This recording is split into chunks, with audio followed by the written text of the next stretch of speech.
Eh, Selamat malam semuanya, khususnya Bapak Sparta. Kami dari kelompok 4 ingin mempresentasikan tentang income tax, universal Adanya income, lagi belajar and adek. investment in stock, chapter 14. Di sini kami akan Lukman, adanya memperkenalkan lagi kelompok belajar. kami.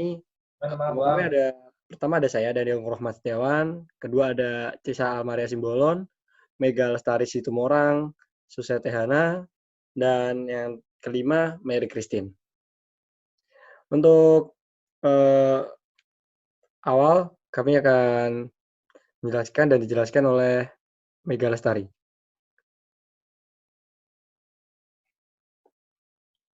Oke, pada pertemuan kali ini kita akan membahas tentang pajak penghasilan, item penghasilan tidak biasa, dan investasi dalam saham. Nah, inti-inti apa sih yang harus kita pelajari pada chapter ini?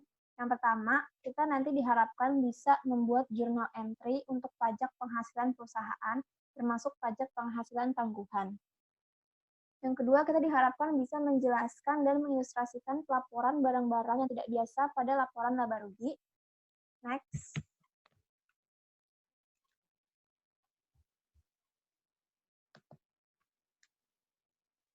Yang ketiga, menyiapkan laporan laba rugi yang melaporkan data pendapatan ke saham. Yang keempat, menjelaskan konsep dan pelaporan pendapatan komprehensif. Dan yang kelima, menjelaskan akuntansi untuk investasi dan saham. Next. Nah, learning objektif pertamanya atau yang akan saya jelaskan pada kali ini adalah membuat jurnal entry pajak penghasilan perusahaan, termasuk pajak penghasilan tangguhan. Next. Nah, jadi di sini pertama ada contoh soal terkait dengan pajak penghasilan perusahaan. Jadi sebagian besar perusahaan diharuskan membayar taksiran pajak penghasilan federal dalam 4 angsuran sepanjang tahun. Jadi 1 tahun itu dia diharapkan membayar pajak sebanyak 4 kali. Suatu perusahaan memperkirakan biaya pajak penghasilannya untuk tahun ini adalah $84.000. Perkiraan pembayaran pertama dari 4 angsuran yang diharuskan di jurnal hasilnya akan seperti ini. Jadi pada April tanggal 15 itu di debit ada beban pajak penghasilan sebesar $21.000 dan di kreditnya ada cash sebesar $21.000. $21.000 itu didapat dari $84.000 dibagi 4 karena kan dia diharapkan membayar sebanyak 4 kali dalam setahun kan. Oke, next. Nah, ini ada rasio biaya pajak penghasilan yang dilaporkan terhadap penghasilan sebelum pajak untuk beberapa sektor industri. Jadi pada industri mobil itu diharapkan sebanyak 33%, perbankan 35%, komputer 23%, makanan 35%, minyak terintegrasi 39%, farmasi 30%, retail 39%, telekomunikasi 37%, dan transportasi sebesar 38%. Next. Ini ada mengalokasikan pajak penghasilan.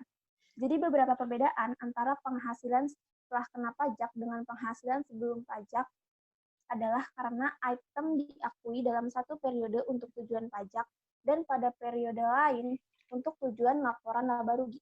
Jadi perbedaan semacam ini disebut dengan perbedaan temporer karena mereka membalikan atau berbalik pada tahun-tahun berikutnya. Next.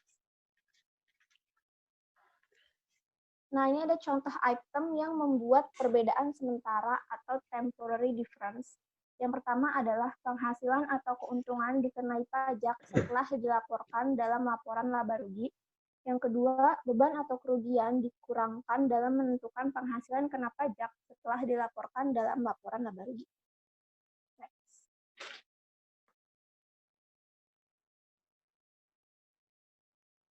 Yang ketiga, penghasilan atau keuntungan dikenai pajak sebelum dilaporkan pada laporan laba rugi.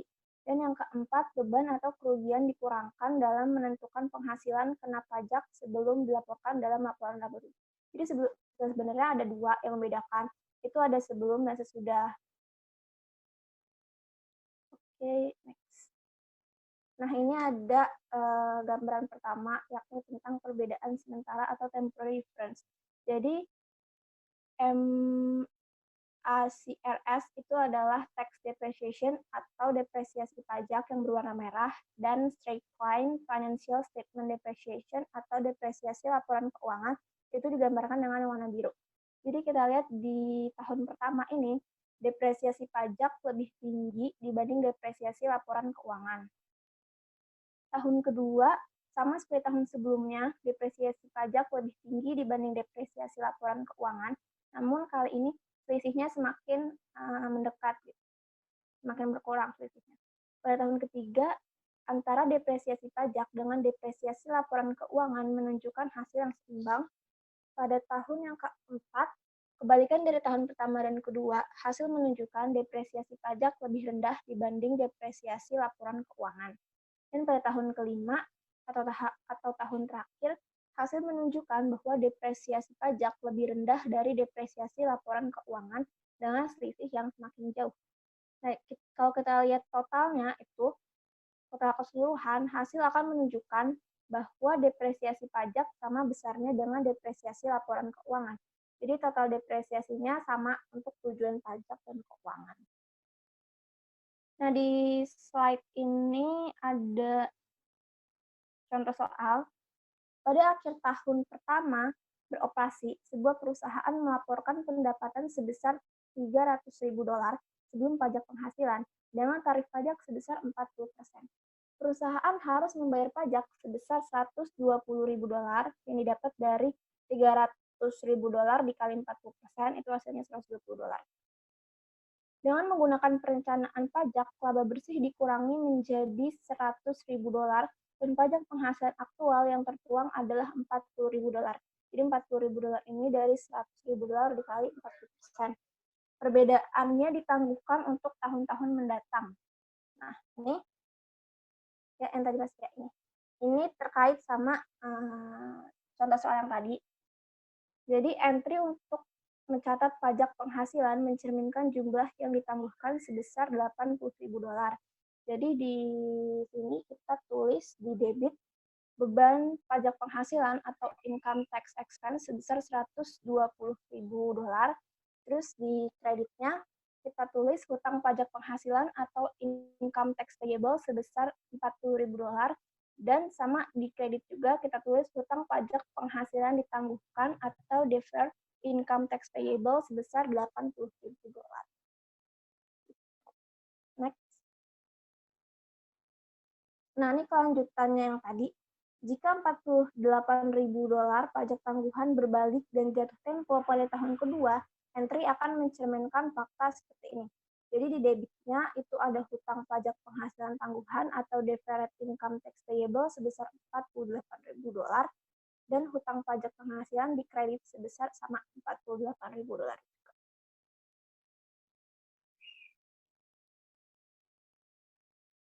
Nah, ini ada example exercise 14 strip 1. Suatu perusahaan memiliki uang sebesar $200.000 sebelum pajak penghasilan. Tarif pajak adalah sebesar 40% dan $130.000 penghasilan kena pajak.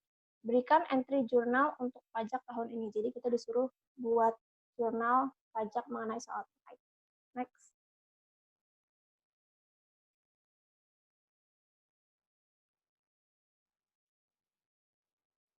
Nah, ini terkait sama soal yang sebelumnya. Jadi di debit ditulis biaya pajak penghasilan atau income tax expense sebesar $80.000.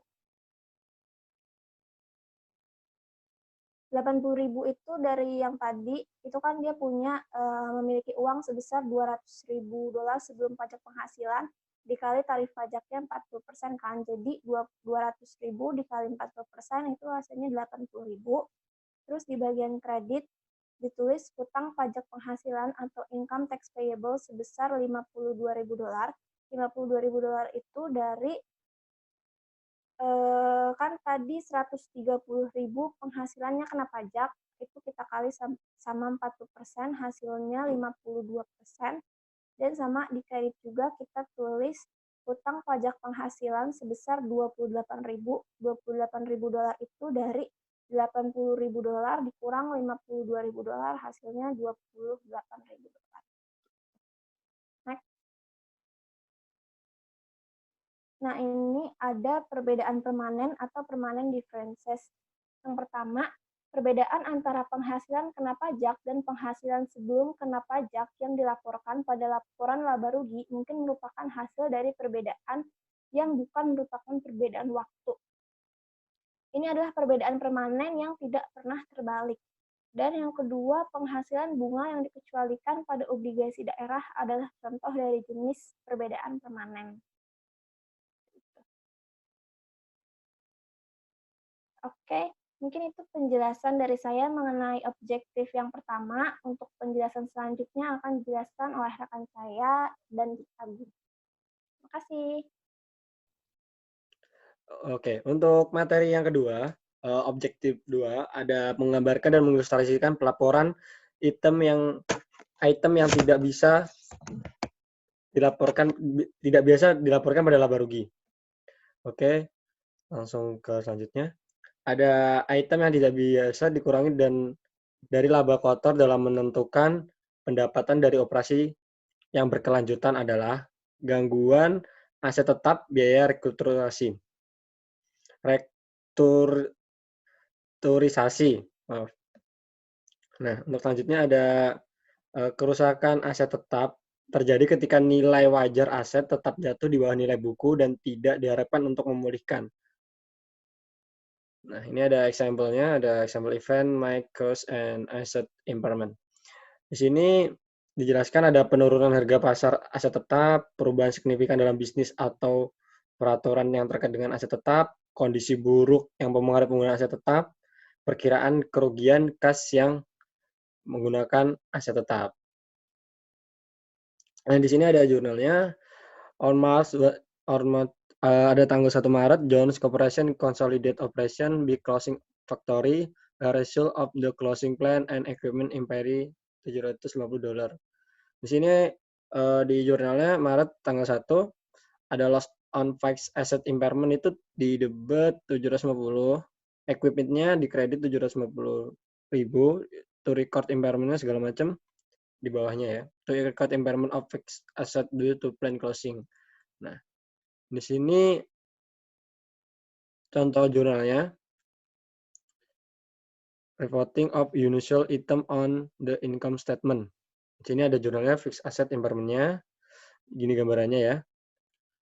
Nah, di sini dijelaskan, dari tadi contohnya nih ada gambaran angkanya, kan tadi cuma silang-silang doang. Di sini ada angkanya, dijelaskan net sales-nya $12.350, terus cost merchandise sold-nya itu 5.800.000. Nah, kok dapat 6.550, gross profit-nya itu dari 12.350 dikurangi 5.800. Jadi total gross profit-nya itu ada $6.550. Nah, di sini tuh ada lagi selling administration expense-nya di debit, loss from asset impairment-nya 750.000, restructuring charge-nya 1 juta dan totalnya jadi 5.240 di kreditnya. Nah, selanjutnya ada income for continuing operation before, income tax-nya $1.310. Terus ada income tax expense-nya 620.000 ya. $620.000 dan income from continuing operation-nya ada $690. Jadi income tax kurangi income tax expense. Jadi totalnya 690 US. Loss on discontinue operation net of applicable income tax benefit itu $50.000. Dan ada income before extraordinary itemnya, jadi totalnya itu 690.000 dikurangi 100, totalnya 590.000 US. Nah, gain on condemnation of land, ini applicable-nya income tax-nya 65.000 USD. Jadi totalnya net income-nya itu ada $740. Nah, $740 dari mana? Ada 590 ditambah 150.000. Jadi $740. Oke, selanjutnya ada item yang tidak biasa dikurangi dari laba kotor dalam menentukan pendapatan dari operasi yang berkelanjutan adalah gangguan aset tetap, biaya restrukturisasi. Nah, biaya restro adalah biaya yang dikeluarkan dengan tindakan seperti membatalkan kontrak, meletakkan atau memindahkan karyawan, dan menggabungkan operasi. Ini merger lah ya, menggabungkan operasi dari suatu perusahaan tersebut. Nah, manajemen Jones, perusahaan Jones mengkomunikasikan rencana untuk menghentikan 200 karyawan dari pabrik manufaktur tertutup efektif pada tanggal 1 Maret. Nah, rencana Restro panggilan untuk penghentian manfaat $5.000 per karyawan memiliki hak untuk bekerja 60 hari di luar tanggal 1 Maret, tetapi dapat memilih untuk meninggalkan perusahaan sebelumnya. Nah, di sini ada jurnalnya. The fair value of the plan would be $1 juta, 200 karyawan tadi dikali 5.000 yang ada di sini. Dia dapat 5.000 per karyawan. Nah, which is a great expect of terminating the employee. The restro charge will be recorded as follow. Jadi totalnya 200 karyawan dikali $5.000, maaf. Itu totalnya ada 1 juta. Ya, betul ya. 200 karyawan kali 5.000 itu ada 1 juta. Jadi restructure charge-nya ada 1 juta di debit, dan employee termination obligation to record impairment fixed asset due to plan ada 1 juta di kredit. Nah, ini 25 karyawan menemukan pekerjaan di tempat lain dan meninggalkan perusahaan pada tanggal 25 Maret. Pembayaran dilakukan kepada karyawan tersebut pada tanggal tersebut. Nah, on March, pada tanggal 25 Maret, ada catatan, itu pembayaran 125 dari 25 karyawan yang udah bekerja di tempat lain. Jadi 25 itu dikali 25 itu dikali tadi 5.000 ya. Itu totalnya 125. Jadi karena karyawan yang 25 itu udah bekerja di tempat lain, jadi terpisah. Employee termination obligation-nya 125.000 itu di debit, dan cash-nya itu kredit 125, record payment tuh untuk 25 employee yang mendapatkan kompensasi. Dan ini ada Exhibit 2, reporting unusual item on income statement. Nah, ini restro charge-nya ya, teman-teman. Ini jurnal restro-nya. Di sini unusual item in income statement. Net sales-nya $12.350. Terus cost of merchandise sold-nya itu $5.800. Gross profit tetap $12.350 itu dikurangi $5.800. Totalnya ada $6.550. Dan selling and administrative expense itu $3.490. Loss from asset impairment-nya itu $750, restro-nya 1 juta. Jadi keseluruhan di total ada 5.240 di kredit ya, di akun kredit. Ada income tax-nya itu 1.310, terus income tax expense-nya itu $620.000, dan total keseluruhannya ada income from continuing operation-nya $690. Dikurangi ya, 1.310 dikurangi 620. Itu totalnya $690. Terus ini loss discontinued operation, income tax benefit $50. Itu $690, $690.000 dikurangi $100.000, totalnya $590. Terus ada extraordinary item gain of condemnation of land net applied income tax itu $65.000. Terus di sini ada 150 ya, $150. Jadi 590 itu ditambah 150, totalnya $740.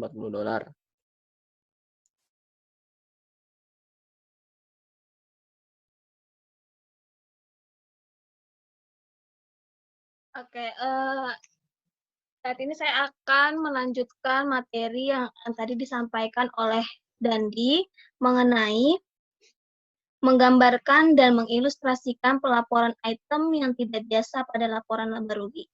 Di sini ada soal example exercise.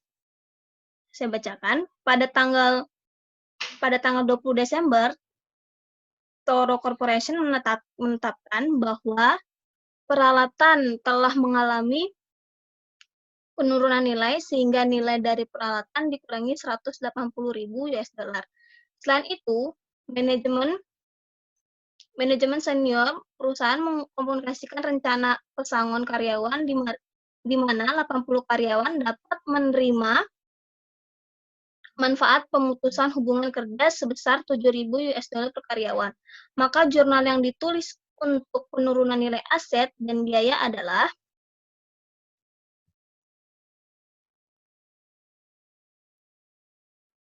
pada tanggal 20 Desember jurnalnya ialah loss on fixed asset, impairment-nya 180.000 di debit dan equipment-nya 180.000 di kredit. Di sini ada dua jurnal. Yang kedua ialah restructuring charge 560.000 dan obligasinya 560.000. 560.000 itu didapatkan dari 80 dikali 7.000. Slide selanjutnya.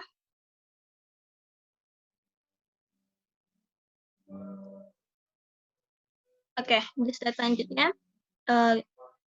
Di sini melaporkan item tidak biasa pada laporan laba rugi. Unusual item dapat menambah atau mengurangi pendapatan dari operasi yang berkelanjutan dalam menentukan laporan laba bersih adalah yaitu discontinue operation dan extraordinary items. Selanjutnya, keuntungan atau kerugian dari pelepasan segmen bisnis atau komponen suatu entitas dilaporkan pada laporan laba rugi sebagai keuntungan atau kerugian dari operasi yang dihentikan. Maka ini adalah income statement dari discontinue operation. Di dalamnya ada extraordinary items. Bisa lihat situ income statement-nya dan di bawahnya contoh income statement dalam discontinue operation. Di sini ada net sales-nya 12.350.000, cost of merchandise sold-nya 5.800.000, gross profit-nya 6.550.000, selling and administrative expense-nya 3.490.000, ada loss from asset impairment-nya 750.000, restructuring charge-nya 1 juta, maka dijumlahin semuanya jadi 5.240.000. Lalu di bawahnya ada income tax-nya 1.310.000, income tax expense-nya 620.000, income from continue operation-nya 690.000, maka di sini ada loss on discontinue operation-nya. Ini kerugian ya. Applicable income tax benefit-nya 100.000, lalu income before extraordinary-nya 590.000. 690.000 dikurangi 100, maka itu hasil dari income before extraordinary item. Di bawahnya ada extraordinary item, di dalamnya ada gain on condemnation of land. Di bawah income tax-nya senilai 150.000, maka net income-nya 740.000. 740.000 itu dari 590 ditambah 150. Selanjutnya.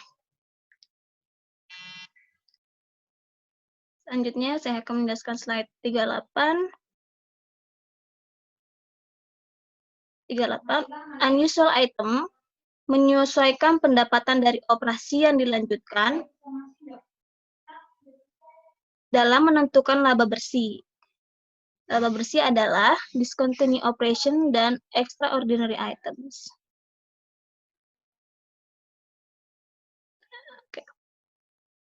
Extraordinary items dihasilkan dari peristiwa transaksi, yaitu ada dua, berbeda secara signifikan atau tidak biasa, dan kegiatan operasinya normal atau normal bisnis.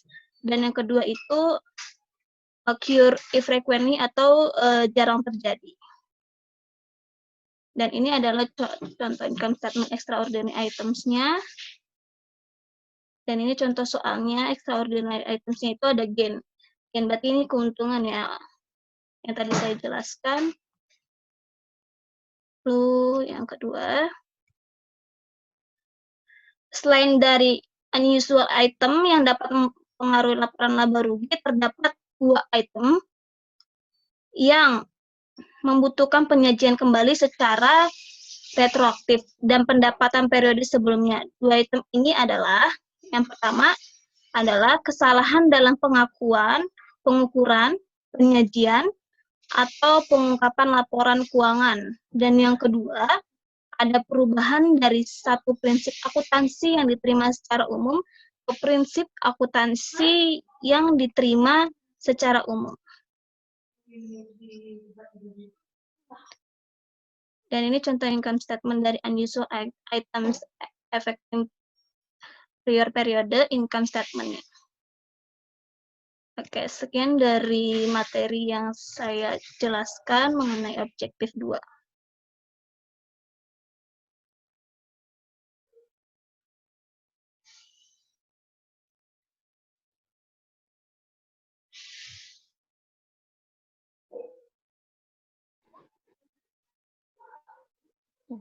Saya akan menjelaskan di objektif 3 itu menyiapkan laporan laba rugi yang melaporkan data pendapatan per saham. Next.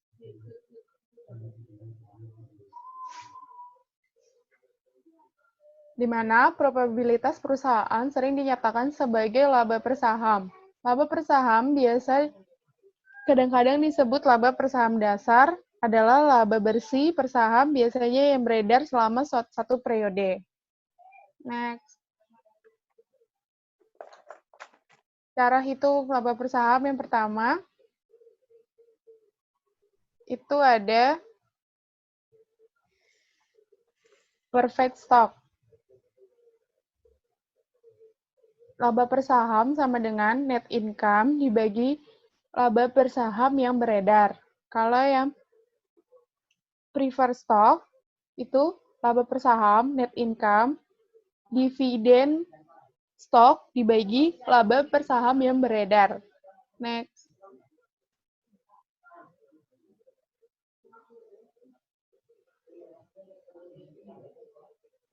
Ini contoh jurnal income statement with earning per share. Ada Jones Corporation tanggal 31 Desember 2008, di mana income-nya $3,45, loss discussion operation-nya 0,5, income before-nya totalnya jadi 2,95. 3,45 dikurang 0,50. Extraordinary item-nya ada gain, tax-nya atau pajaknya itu $65, jadi 0,75. Net income-nya 2,95 ditambah 0,75 jadi 3,70. Next.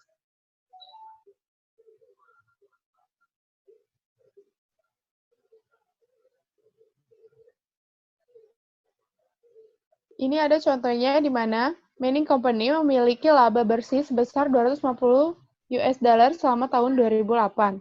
Ada 580 saham biasa yang beredar saat tahun ini. Ada 2.000 saham yang nilai nominalnya $1.000, 9%. Ini saham prefer beredar selama tahun ini. Menentukan laba per saham dasar. Cara menghitungnya, penghasilan per saham 2.500 dikurang 18.000 dibagi 580 sama dengan $0,40 per saham. 2.000-nya itu kita kalikan dengan 100 per value dikali 9%, maka dapat 18.000 yang dikurang dari 250.000. Next. Yang keempat,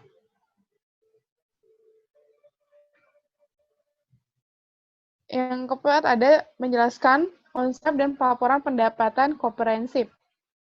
Next. Di mana penghasilan komprehensif didefinisikan sebagai semua perubahan dalam ekuitas pemegang saham selama satu periode, kecuali yang dihasilkan dari investasi dividen dan pemegang saham. Next. Pos pendapatan komprehensif lainnya termasuk pos mata uang asing, penyesuaian kewajiban pensiun, dan keuntungan dan kerugian investasi yang belum direalisasi. Next.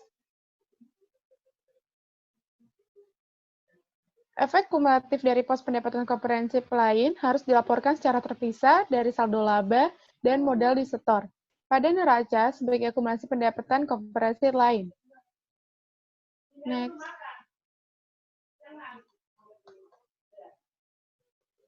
Ini contoh statement of comprehensive income, di mana ada 3.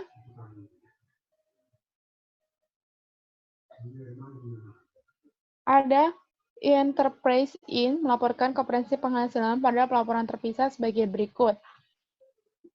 Perusahaan AAA Enterprise, pernyataan penghasilan komprehensif pada tanggal 31 Desember 2008. Penghasilan bersihnya $8.500, penghasilan komprehensif lain setelah dibagi pajak $90, totalnya jadi $8.590 dari $8.500 ditambah $90. Next.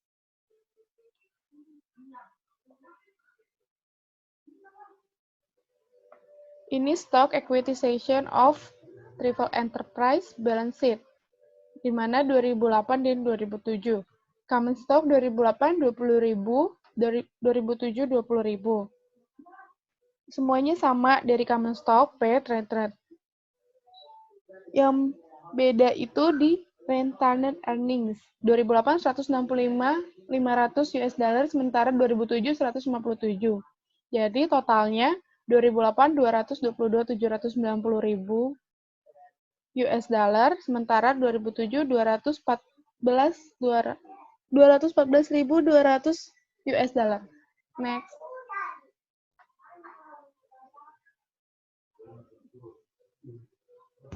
Next. Contoh soal yang kedua, Meyers Company memiliki laba bersih sebesar $74 dan penghasilan komprehensif lain sebesar $12.500 untuk 2008. Pada tanggal 1 Januari 2008, saldo laba adalah $425.000 dan akumulasi lainnya, saldo penghasilan komprehensif adalah $57.000. Yang ditanya, A. Penghasilan komprehensif untuk 2008, B. Saldo laba pada 31 Desember 2008, dan akumulasi komprehensifnya. Menggunakan cara yang sudah saya sebutkan tadi, jawabannya next. Itu A. 86.500 dari 74.000 ditambah $12.500. Sementara yang B. 499.000 dari $425 ditambah $74.000. C. 69.500 dari $57.000 ditambah $12.500. Selesai.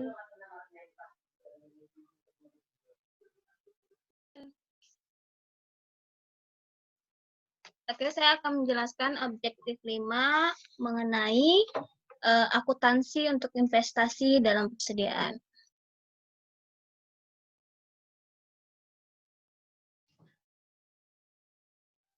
Oke. Seperti halnya individu bisnis, memiliki berbagai alasan untuk berinvestasi dalam saham, yang disebut efek ekuitas. Suatu bisnis dapat membeli saham sebagai cara untuk mendapatkan pengembalian kelebihan uang tunai yang tidak diperlukan untuk operasi normal.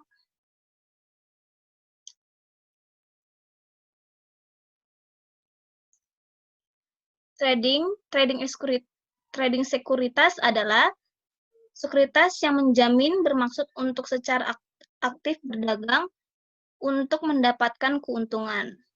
Baru yang kedua, efek yang tersedia untuk dijual adalah efek manajemen untuk dijual di masa depan, tetapi yang tidak secara aktif diperdagangkan untuk mendapatkan keuntungan.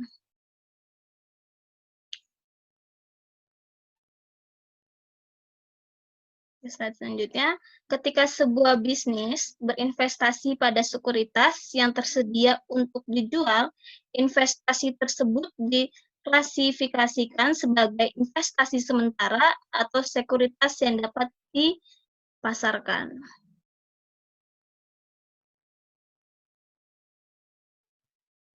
Oke, slide selanjutnya. Ada 2 syarat untuk memenuhi surat berharga. Yang pertama itu, surat berharga harus siap dipasarkan dan dapat dijual secara tunai dan kapan saja. Yang kedua, manajemen harus bermaksud untuk menjual sekuritas ketika bisnis membutuhkan uang tunai untuk operasi. Selanjutnya, ada contoh soal.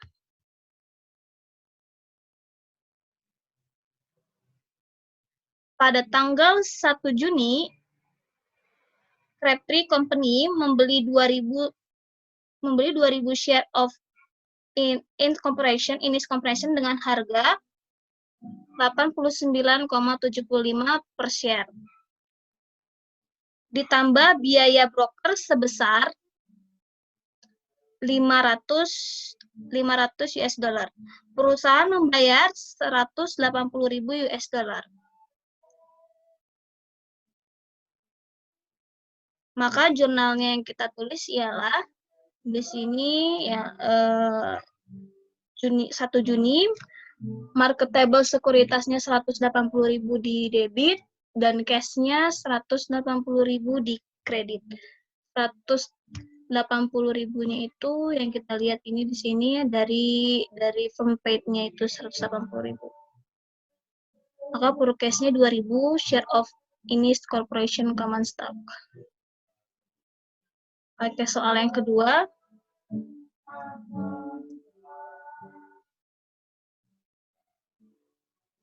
Soal yang kedua, pada tanggal 1 Oktober, Innis mengumumkan hutang dividen senilai 0,90 per saham pada 30 November. Maka jurnal yang kita tulis ialah yang kita tulis 30 November, cash-nya 1.800 di debit, dividen revenue-nya 1.800 di kredit. 1.800 itu dari 2.000 dikali 0,90. Oke, slide selanjutnya.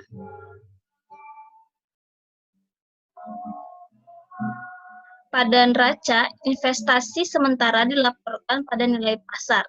Setiap perbedaan antara nilai pasar dan biaya adalah keuntungan atau kerugian yang belum direalisasi. Yang kedua, slide selanjutnya.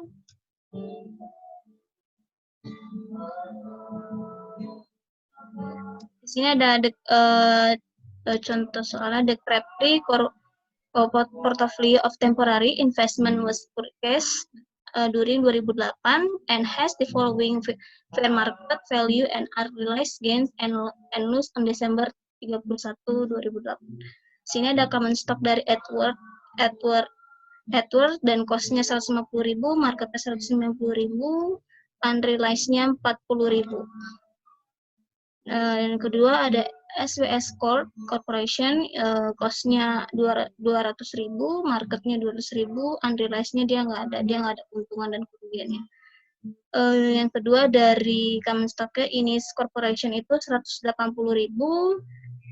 cost-nya marketnya 210.000, unrealized-nya 30.000. Yang keempat, common stock dari Basco, cost-nya 160.000, marketnya 150.000, unrealized-nya dia minus 10.000. Maka total cost-nya ada 690.000, marketnya 750.000, dan unrealized gain atau loss-nya 60.000. Oke, di sini kita melihat dari balance sheet dari Crabtree. Ada aset itu ada kurang aset, ada cash-nya 119.500, dan securities at cost-nya 690, unrealized gain-nya 42.000, maka dijumlahin jadi 732.000, stockholders equity-nya ada akumulatif other comprehensive income 42.000. Di sini ada contoh soal.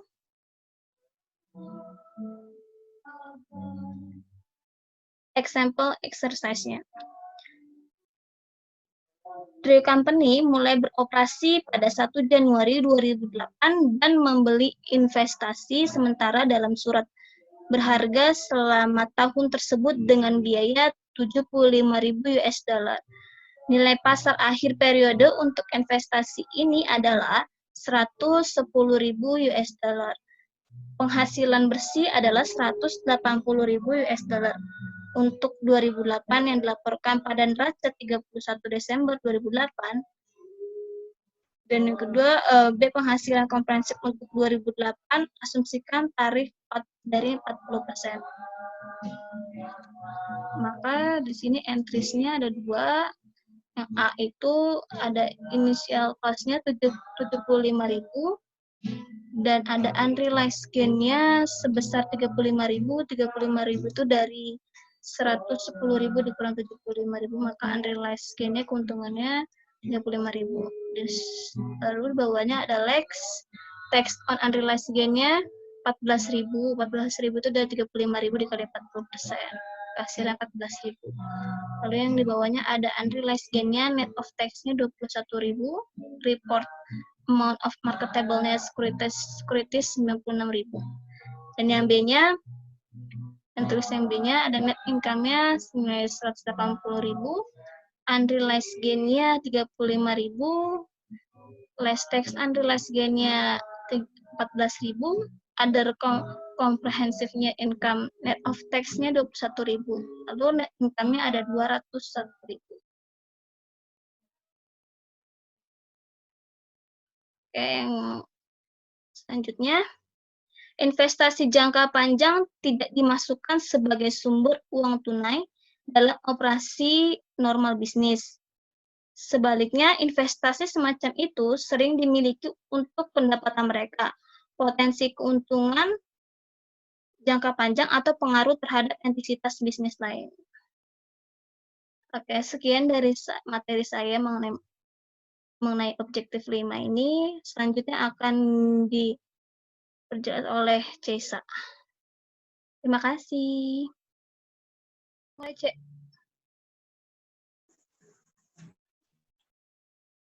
Ya, selanjutnya saya akan melanjutkan penjelasan tentang yang tidak termasuk itu ada keamanan yang tersedia untuk dijual dan yang berpengaruh itu dengan menggunakan metode ekuitas. Next.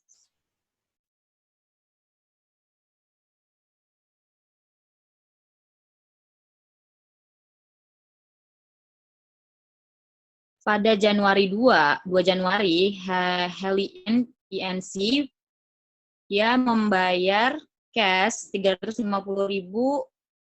untuk 40% dari saham biasa dan aktiva bersih dari Brok Corporation. Jadi jurnalnya itu di investment in Brok Corporation stock itu 350.000 di debit dan cashnya 350.000 di kredit. Sehingga dibeli 40% dari Brok Corporation common stock. Next.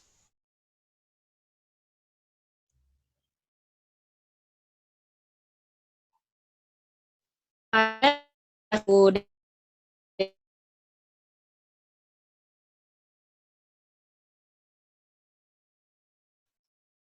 31 Desember Corporation melaporkan laba sebesar 105.000. Jadi jurnalnya itu investment in Brok Corporation stock 42.000 di debit dan income of Brok Corporation 42.000 di kredit. Sehingga tercatat 40% saham dari Brok Corporation laba bersihnya sebesar 105.000. Next.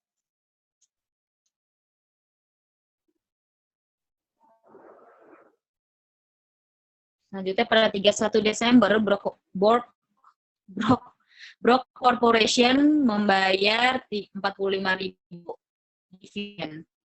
Jadi itu sebesar 18.000 di debit dan Brok stoknya 18.000 di kredit. Sehingga tercatat 40% saham dari corporation dividend. Next.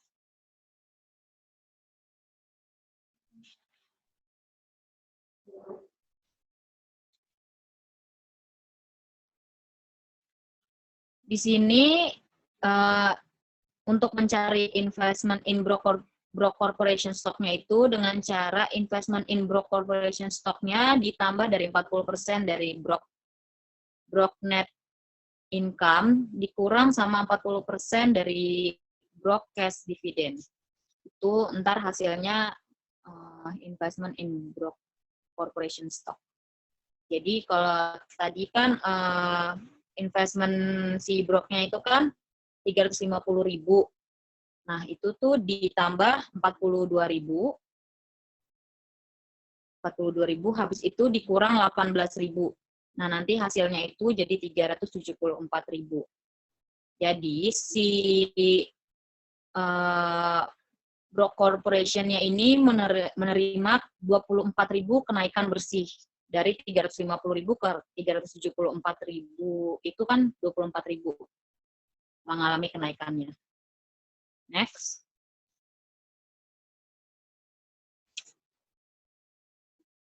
Pada 1 Maret diinvestasikan kepada Dray INC stok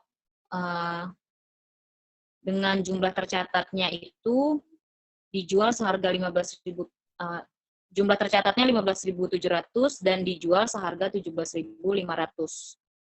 Jadi jurnalnya itu cash-nya 17.500 di debit dan investment in Dray INC stoknya itu 15.700 di kredit. Sehingga keuntungan dari penjualan investasinya itu 1.800.000. Next.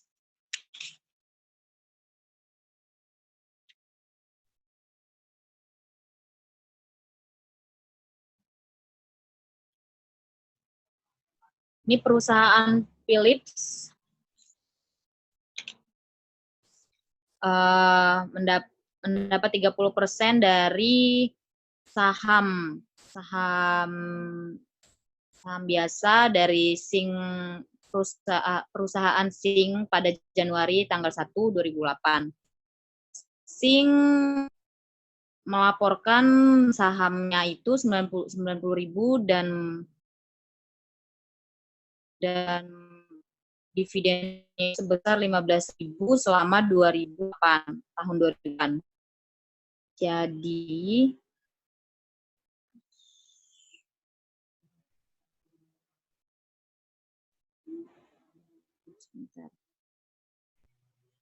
jadi ini dia seberapa si perusahaan Philips ini tuh bisa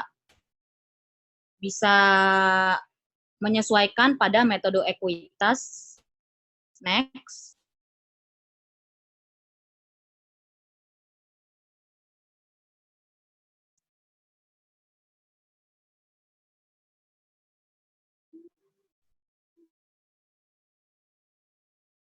Ya, ini saham Philips dari perusahaan Sing itu dilaporkan sahamnya itu 30% dikali 90.000 jadi 27.000.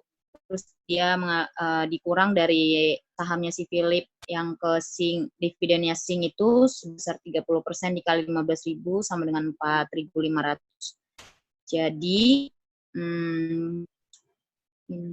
Jadi kenaikan dari investasi Sing Company itu sebesar 22.500. Next.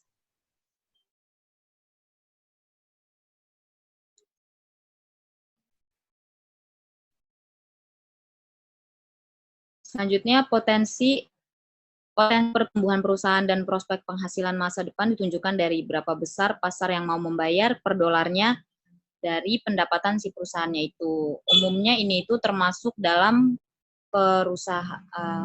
dalam price earning ratio atau PE ratio.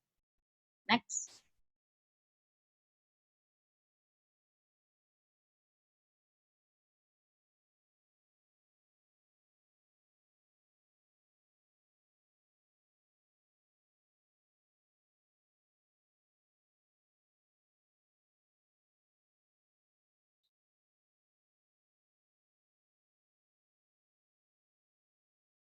Yang mencari itu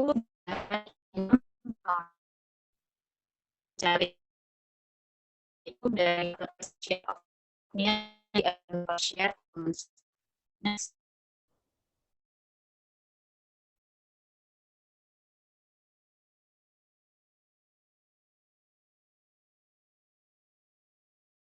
Next.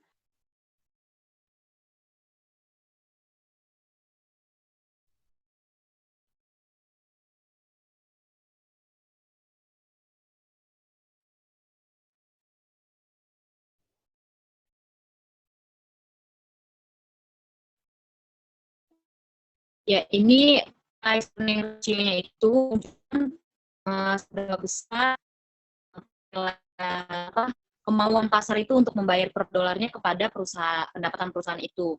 Ini itu menunjukkan penilaian pasar pada suatu perusahaan tersebut. Dari growth potensial dan future earning prospect-nya. Next.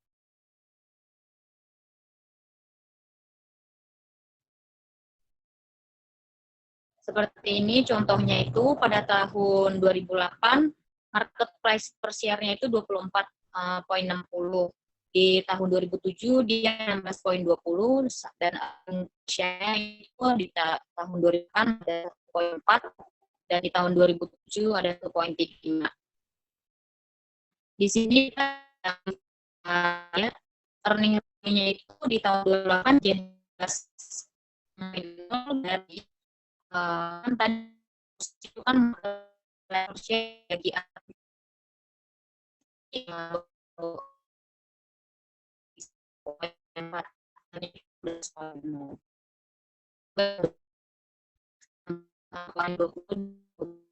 itu hasilnya 12 Jadi ini tuh mengindikasi bahwa sebanyak 12 kali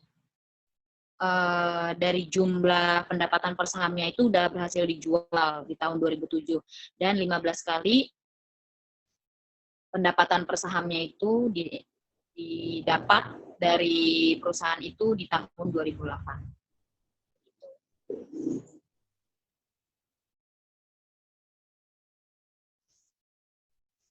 Selesai.